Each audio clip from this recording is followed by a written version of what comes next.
आपल्या नवीन सिलेबस मधलं सेमिस्टर प्रथम मधील युनिट क्रमांक 3 आहे बहुतेक, ज्याला आपण रिटेल ई कॉमर्स असं नाव दिलेलं आहे आपल्या सिलेबस मध्ये. तर त्याची चर्चा चालू होती. ठीक आहे. तर या ठिकाणी रिटेल ई कॉमर्स म्हणजे सिम्पली आपण त्याला B2C ई कॉमर्स असं देखील म्हणू शकतो. Business to consumer e commerce. ठीक आहे. ज्यामध्ये एक विकणारा व्यवसाय असतो, तर खरेदी करणारा अंतिम ग्राहक असतो, जो आपल्या स्वतःच्या वापरासाठी वस्तूंची खरेदी करत असतो. ठीक आहे. तर मग असं B2C बद्दल काही आपली चर्चा झालेली आहे आणि काही बाबी राहिलेल्या आहेत. तर त्या बाबींकडे आपण मूव्ह करण्यापूर्वी आपल्या क्लासमध्ये आज गजबीये सर जॉईन झालेले आहेत. तर गजबीये सर समजा आपल्याला मार्गदर्शन करतील, सर्वांसोबत संवाद साध. गजबीये सर मुद्दाम आलेले आहेत क्लासला आपल्या. तर गजबीये सरांकडे मी क्लास हँड ओव्हर करतो. Gajbhiye sir, hello.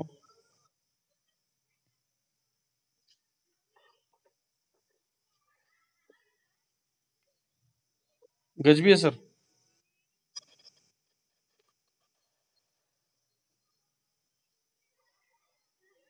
माझा आवाज येतोय गजबीये सर?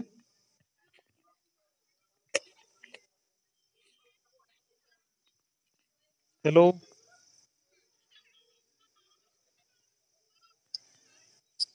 ठीक आहे, आपला आवाज जात नाही कदाचित गजबीये सरांसोबत. बघूया, आले पुन्हा तर आपण बघू. तर या ठिकाणी आपण साधे साधे मुद्दे सध्याला क्लिअर करत आहोत. त्यापैकी एक मुद्दा आहे बिझनेस. हा सर, आले का? या सर, वेलकम सर. हा हा, बाकीचे प्लीज सायलेन्स मेंटेन करा. हा, बोला सर, बोला गजबी सर, बोला. बोला. हा, येतोय सर. Yes yes.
बरं, ठीक आहे सर. Okay sir. हा, करतो मी माझं सुरू करतोय सर. ठीक आहे सर. राहा सर. जर काय दुसरे एंगेजमेंट नसन काही तर राहिलं तरी चालते. नाही म्हणजे तुम्हाला काय जर काम नसेल तर क्लासमध्ये राहिले तरी बरं होते, काय प्रॉब्लेम. ठीक आहे. तर विद्यार्थी मित्र. हा, ओके सर. तर मी बोलत होतो ई कॉमर्स मध्ये आपला मुद्दा चालला होता B2C वर. ठीक आहे. तर B2C आपण सर्वजणच वापरतो. आपण इंटरनेटवरून बऱ्याचशा वस्तू खरेदी करत राहतो. त्या वस्तू खरेदी करत असताना आपण फ्लिपकार्ट म्हणा, ॲमेझॉन म्हणा किंवा अनेक असंख्य वेगवेगळ्या वेबसाईटचा वापर करतो. तर या वेबसाईटचा वापर करणे किंवा या वेबसाईटवरनं वस्तूंची खरेदी करणं म्हणजे ते B2C ई कॉमर्स आहे. म्हणजे आता बी म्हणजे कोण, विकणारी जी कंपनी आहे ती झाली बिझनेस, आणि आपण म्हणजे कन्झ्युमर, तर आपण झालो ग्राहक. ठीक आहे. तर B2Cचा आपण सर्वजण वापर करतो. मग हे B2C फेमस का होत आहे आणि त्याचे फायदे तोटे काय आहेत हे आपल्याला काय समजून घ्यायचे आहेत या ठिकाणी. तर आपण अगोदर फायदे तोटे समजून घेऊ आणि त्यानंतर समजा पुन्हा काही हे लोकप्रिय होण्याची कारणं पण आपण शोधू. ठीक आहे. तर या ठिकाणी B2C चे फायदे, पहिला फायदा आपल्या सोबत दिलेला आहे आपल्या समोर. माझं दिसतंय, माझी स्क्रीन दिसते ना सर्वांना, आणि माझं बोलणं पण ऐकू येते ना? ओके. तर B2C, बिझनेस टू कन्झ्युमर, या ई कॉमर्सचे काय फायदे आहेत?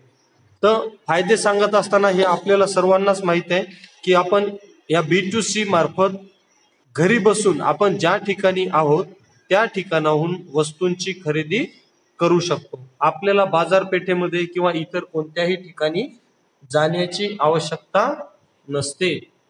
आपण घरी बसून व त्या पर्टिक्युलर वेबसाईटवरून किंवा ई कॉमर्सच्या वेबसाईटवरून वस्तू खरेदीचा आदेश देऊ शकतो, आणि जो विक्रेता असतो किंवा जी कंपनी आहे वस्तू विकणारी, ती कंपनी आपल्याला आपल्या घरपोच वस्तू पाठवून देते. बरोबर आहे.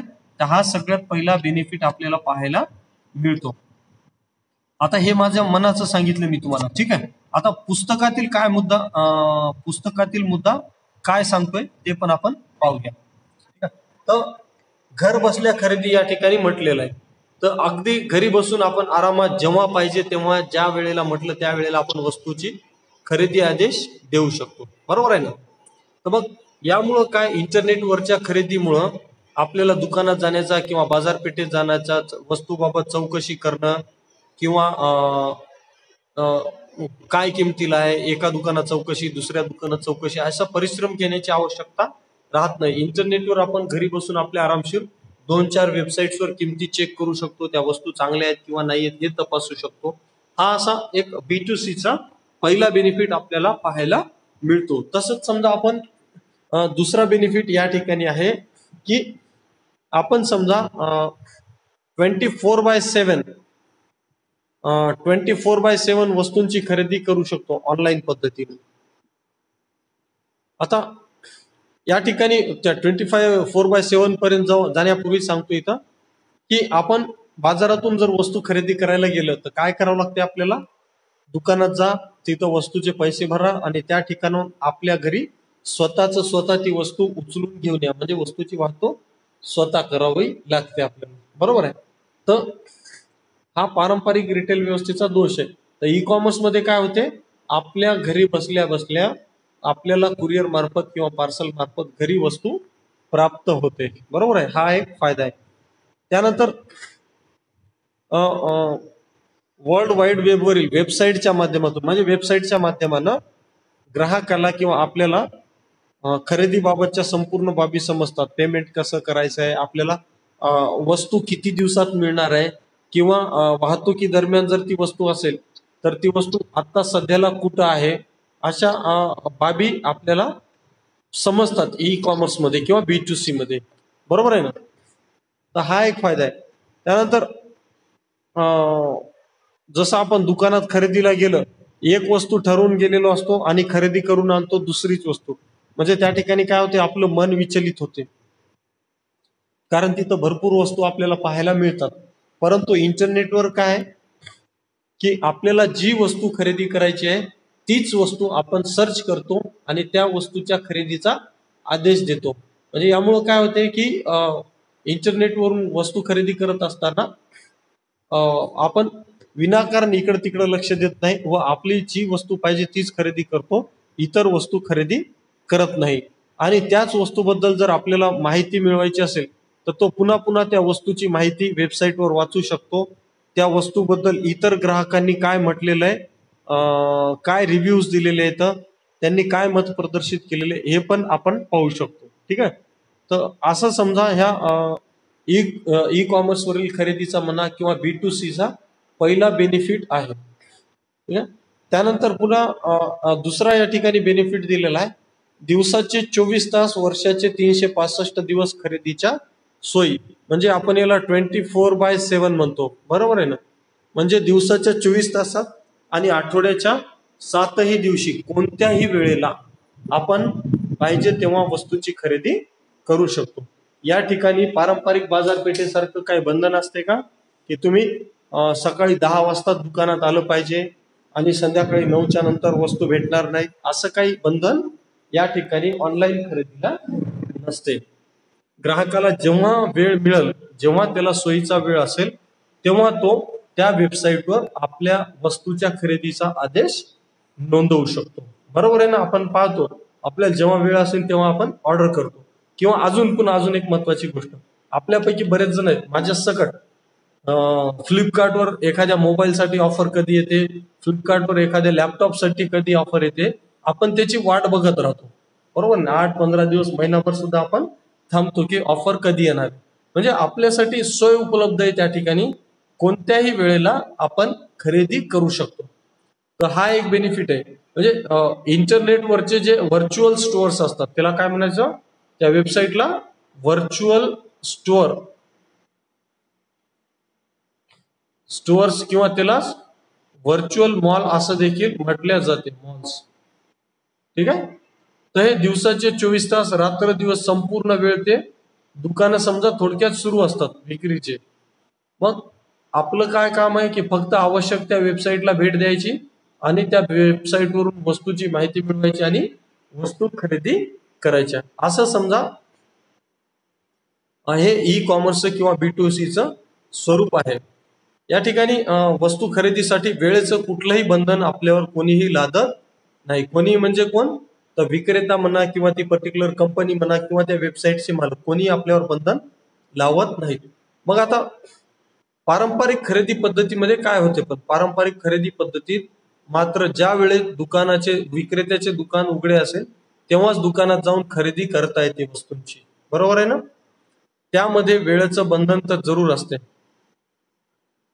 परंतु वर्ल्ड वाईड वेबवरून खरेदीबाबत अशी बंधने येत नाहीत. त्यामुळे आज B2C लोकप्रिय होत आहे.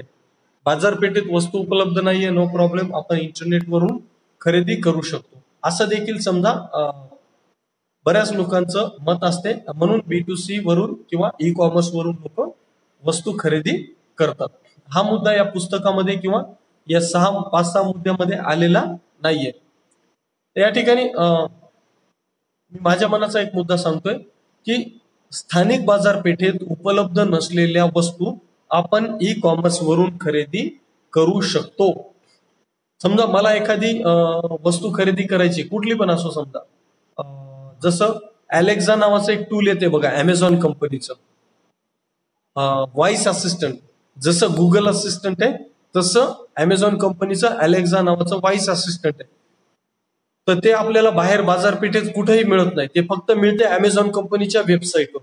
तर असं स्थानिक बाजारपेठेत उपलब्ध नसलेल्या वस्तू खरेदी करण्यासाठी B2C मुळे खूप मदत होते आणि नाविन्यपूर्ण वस्तू किंवा दुर्मिळ स्वरूपाच्या वस्तू B2C मार्फत आपल्याला खरेदी करता येतात.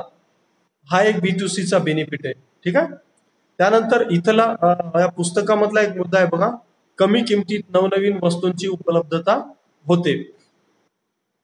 तर आता आपण सुरुवातीला जेव्हा ई कॉमर्सचा वापर थोडा सुरू झाला होता 2012, 13, 14 ह्या 3-4 वर्षापासून समजा ई कॉमर्सचा वापर थोडासा वाढला. 15 पासून तर तो खूपच जास्त वाढला. तर सुरुवातीला लोक ऑनलाईन खरेदी कशासाठी करायचे की कोणती वस्तू कमी किमतीमध्ये मिळते म्हणून ऑनलाईन खरेदी करत होते. ठीक आहे. पहिलेचा हेतू काय होता, कमी किमतीत खरेदी करायची म्हणून ऑनलाईन. परंतु आता काय झाले, ऑनलाईन खरेदी हे आपल्या दैनंदिन जीवनाचा भाग बनलेलं आहे. ऑनलाईन खरेदी सिम्पली बाजारपेठेत एखादी वस्तू मिळेल का नाही मिळेल याची आपल्याला गॅरंटी नसते. मग ते बाजारात जाऊन शोधत बसण्यापेक्षा बरेच लोक अशा अनेक वस्तूंच्या ऑनलाईन खरेदीला प्राधान्य देतात. जसं समजा तुम्हाला फॉर एक्झाम्पल एक गोष्ट सांगतो, लायझॉल जे असते फ्लोअर क्लीनर, फरशी पुसायचं लिक्विड लायझॉल, तर लायझॉल बाजारात घ्यायला गेलं समजा 100 रुपयाला असेल 1 लिटर, महाग आहे ते जवळपास 175 रुपयाला 1 लिटर. आणि तेच जर आपण अमेझॉन वरनं किंवा फ्लिपकार्ट वरनं खरेदी केलं तर ते 150 रुपयापेक्षा कमी किमतीला आपल्याला मिळत असते. म्हणजे अशा अनेक वस्तू कमी किमतीला आपल्याला इंटरनेटवरनं उपलब्ध होतात किंवा B2C वरनं उपलब्ध होतात. म्हणून बरेचसे ग्राहक B2C वरून खरेदीला प्राधान्य देतात. हा एक बेनिफिट आहे.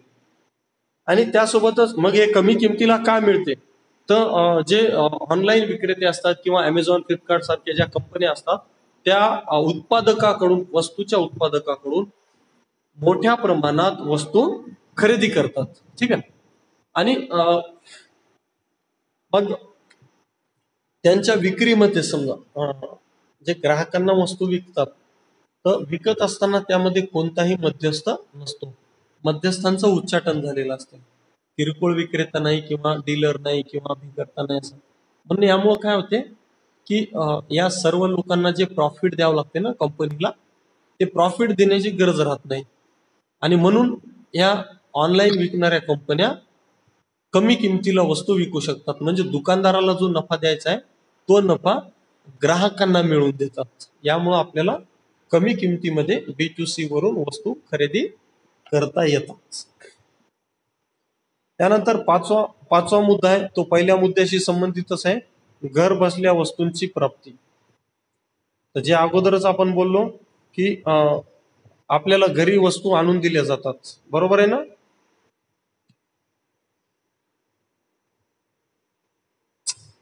काही विद्यार्थी जॉईन नव्हते झाले स्क्रीन दाखवत असताना. थोडस 1 मिनिट सर्वांना जॉईन होऊ द्या, 2-4 विद्यार्थी.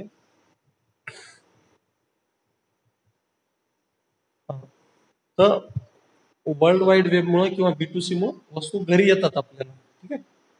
त्यामुळं त्याचा फायदा ग्राहकांना मिळतो आणि म्हणून B2C ला प्राधान्य दिलं जात आहे. त्यानंतर पुन्हा एक जर बेनिफिट सांगायचा झाला तर वस्तू परत करणे आणि वस्तूचे पैसे परत मिळविणे या दोनही बाबी B2C मध्ये अतिशय सोप्या आहेत. जसं तुम्ही एखादी वस्तू B2C वरून किंवा एखाद्या कंपनीवरून खरेदी केलेली आहे आणि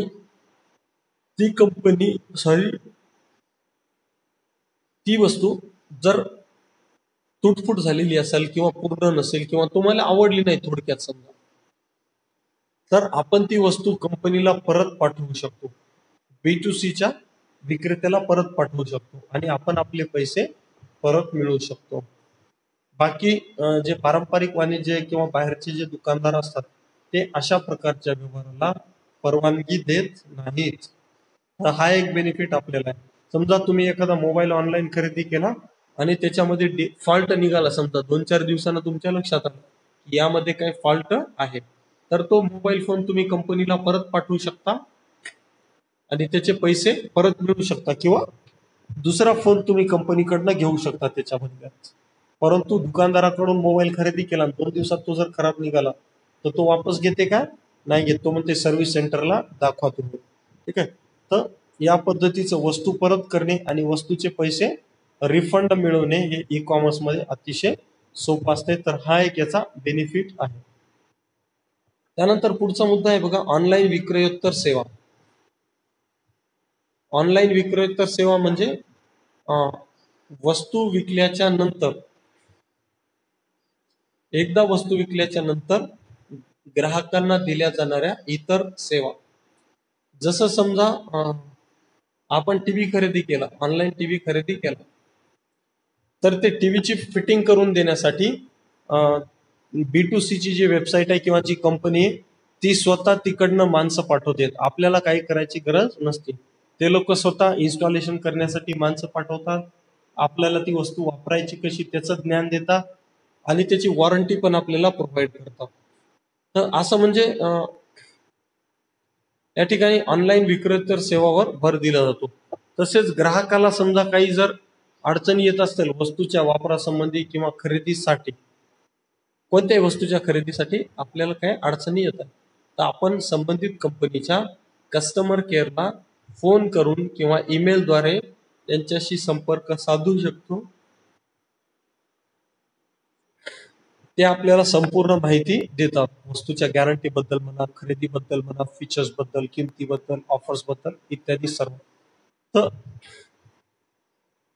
ह्या सर्व ऑनलाईन विक्रेतर सेवा आहेत त्या अतिशय पोलाइटली, नम्रपणे विक्रेत्या कंपनीकडनं ग्राहकांना पुरविल्या जातात.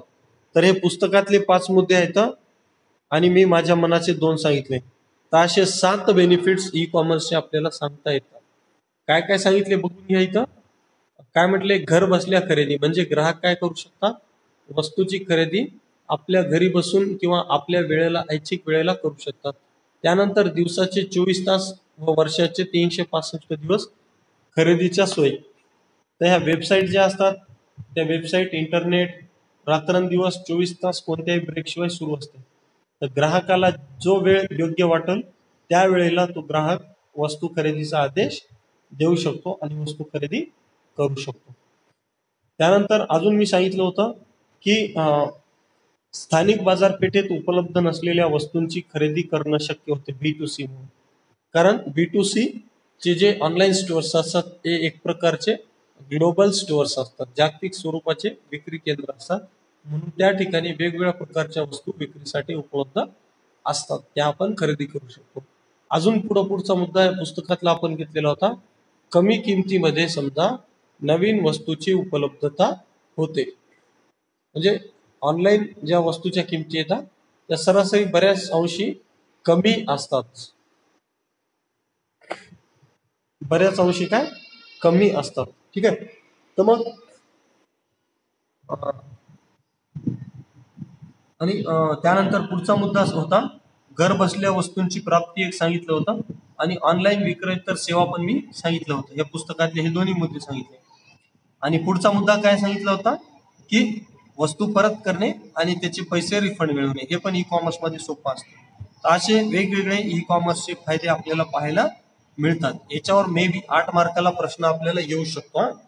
परीक्षेमध्ये 8 मार्काला प्रश्न येऊ शकतो.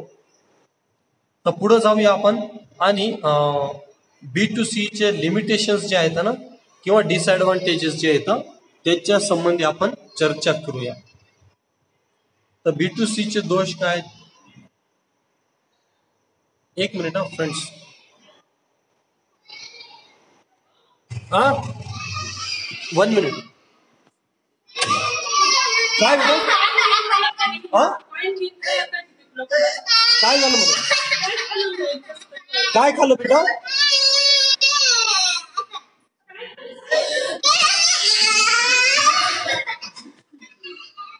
काय झालं बेटा?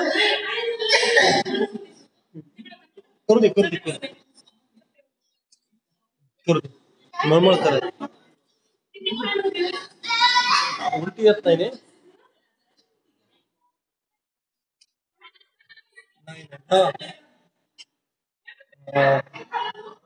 आपण काय करू, आपला थोडासा डिस्टर्ब करूया. माझ्या मुलीची थोडी तब्येत खराब आहे. एक मिनिट.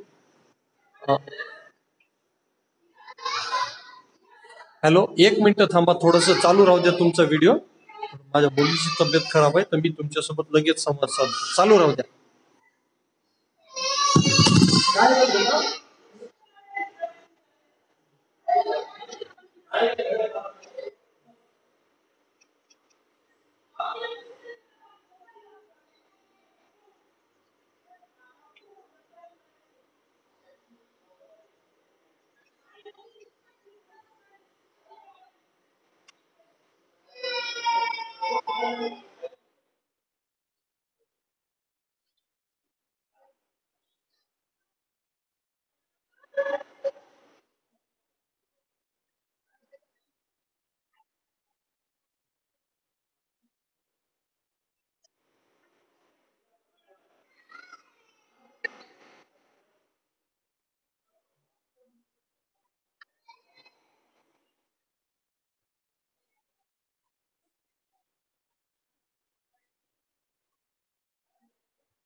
हा बेटा, आपण बस क्लास घेऊ आपण बस.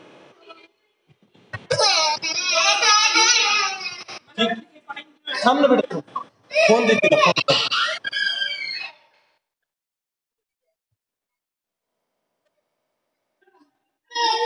थांब ना, यायला बेटा, बघू टावेल दे ना. हा, ये बेटा इकडे, तोंड पुस. थांब पिलू.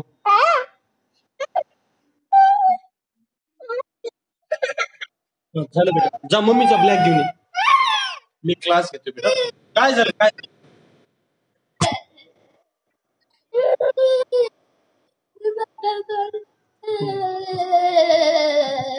थांब, तुला ब्लॅक देतो बेटा. इथंच थांब, येऊ नको, उलटी केली तू. आरती तिला ते काय गळ्यामध्ये लागलं, मग तिथं खो खो खो खो करीत असेल. जा, कोण कुठे का तू?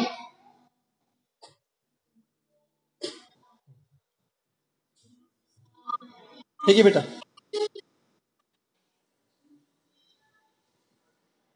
बस बेटा इथे. कम.